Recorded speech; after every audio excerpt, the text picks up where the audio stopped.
ng investment. Napawag kalit. Sige lang. Nakakuan ako. Oo, ang kuan gani ani is pero yun lang ang gina-recommend namo while we're waiting kasi nagula sa edad ginapa-dense namo na kay area na portion nga dense siya para you can produce tea. O ang dahon niya no, mahimong tea. Oh, wapong yun siya. Ang tea pa lang is nasa 1,000 ang kilo na po. Katong dried gani nga ginamakita nimo 1,000. No, gina-online na sir. No, kay isa mo kanan ni. Kani mga inani nga kuan ka na gulang-gulang na. Dili ba siya mausik kay amo lang kinapik tapos ang mga ginahimong siya. Maski ingon ani ma'am kanang yellow, pwede na siya himong tea gihapon. Oo, ginahimo paghapon namo. So maski kuan no, pwede maski siya mausik, no? dili mausik. Wala siya usik yun sir. Amo kanan diri tapos napunta dito. Kato ginabayaran na to siya sa katong kapital sa Baroko. Ang 250 ang sayaha. Tapos ang taga Bureau of Bond and Industry dito sa Region 11 sila Ma'am Lorna. Ma'am, pwede ta magpaila-ila ma'am. Yeah, I am Sarah Sanoy. Si Ma'am Sara Sanoy. Yeah. And right now ongoing ang amo ang permit and SEC registration. So, Wow. I think it's a Balay Agrikultura ang na-approve kasi it's our lawyer ang nag-process sa Manila. And para makuan gyud ta, makahimo mi og kanang Davao na company. Ma'am, pwede nimo isulti katong imuhang arrangement sa nursery o Yes. katong pagtanom sa katong services ninyo. Alright, okay. So what we are offering ma'am sa mga investors we call that agar wood mini plantation. So we have area diri sa Arakan near lang diri sa atong station. 15 minutes drive from here. We plant for you and then just buy the planting materials. We deliver, we plant, we monitor, and then when the time comes, we inoculate. And then ang arrangement natin is the joint venture agreement at 60-40. So 60% goes to the owner. Goes to the owner. Okay. So, 40 sa inyo. 40% sa amin. So this is based siya sa raw materials na harvest. Okay. Oo. And then sa inoculation period wala kayong babayaran sa amin.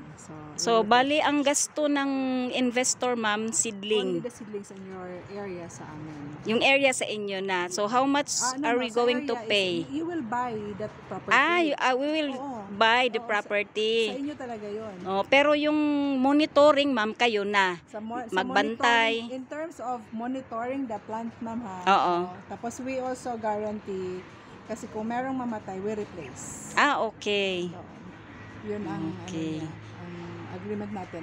Pero with regards to the joint venture agreement, everything will be in details naman sa contract. Okay. So, no worries. Tapos sign and sealed para meron tayong babalikan.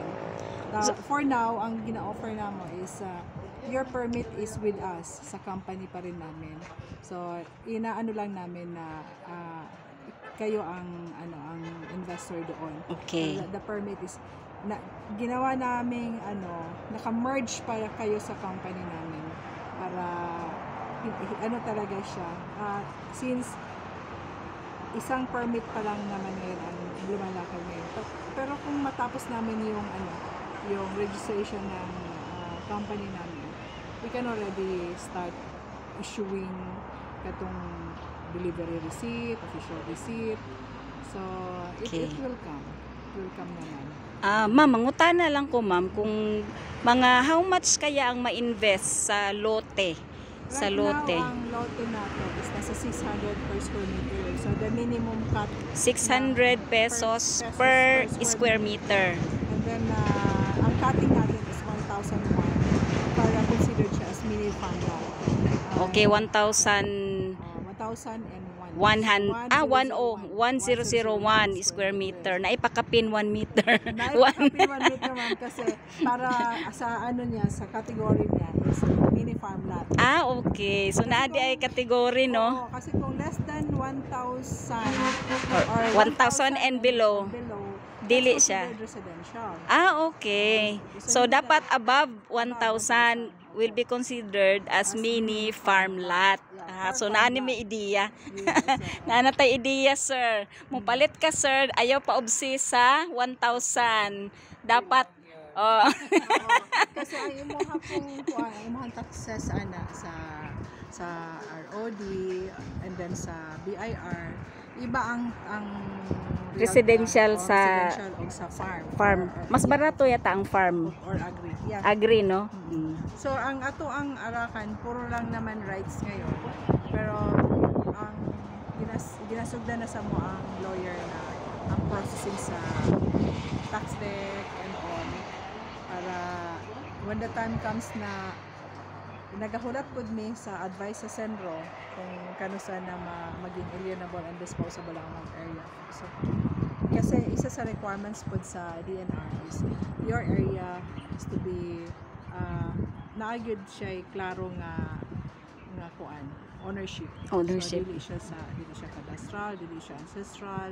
Bali nahulog sa private Dapat gid siya. private siya. Kay kung cadastral, ancestral, lisod, Rights pa lang. wild sa wild pa na siya Pero makonsider.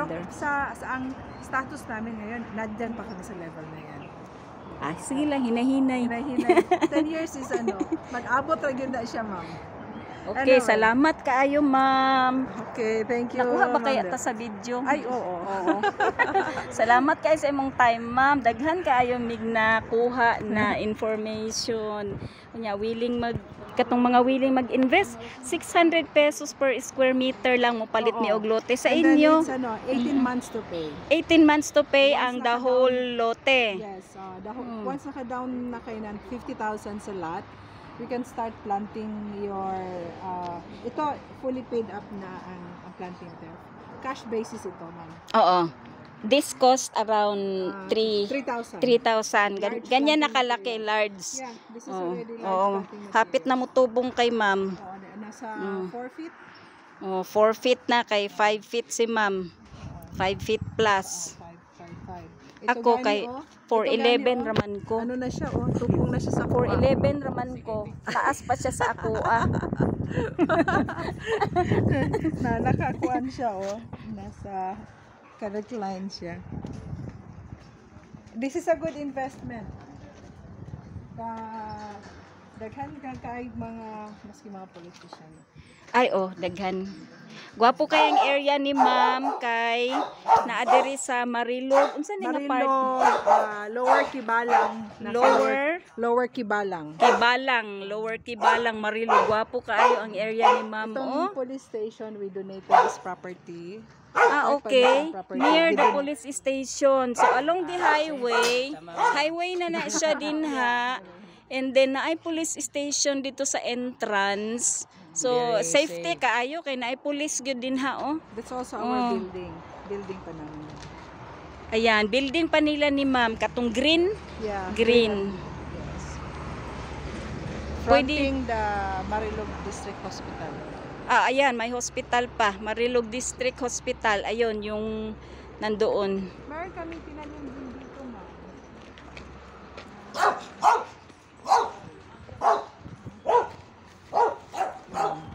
Ayan, may tanim. Para nakakita ako sa front. This is Malasenses, ma'am, no? My senses. Naapa. So, soon, daghan na. Pwede na ka magkuan diri, ma'am.